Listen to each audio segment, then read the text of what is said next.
Pemirsa, harga jual daging sapi pada hari Megang Idul Adha di tahun 2019 ini di Kabupaten Biren mengalami kenaikan, khususnya di Kecamatan Jenip.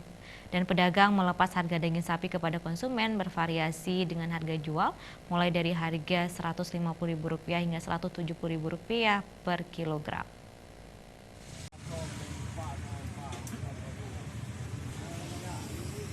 Mahalnya harga jual daging sapi di Kecamatan Jenik, Kabupaten Biren ini setiap tibanya Hari Raya Idul Adha tidak menurunkan semangat masyarakat untuk membeli daging sapi, walaupun terbilang mahal karena sudah menjadi tradisi memasak daging.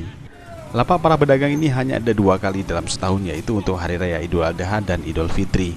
Lebih didominasi para pedagang daging musiman membuat harga lebih tinggi. Menurut pengakuan beberapa pedagang, mereka terpaksa harus menjual daging Rp170.000 per kilo karena harga sapi mahal. Per kilonya dilepas kepada konsumen bervariasi mulai dari harga Rp150 hingga Rp170.000 per kilo. Rp170.000 per kilo, Bang. Ada juga daging-daging yang kurang bagus. Untuk hari ini kira-kira sudah berapa lembu yang sudah dipotong? Kalau saya baru 1 lembu. Kenaikan harga tidak hanya terjadi pada daging sapi, akan tetapi untuk bumbu dapur, cabai merah dijual oleh pedagang Rp80.000 per kilo, bawang merah Rp40.000 per kilo, termasuk untuk ayam potong dan ayam kampung.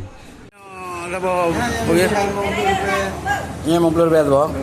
Ini mana kampung?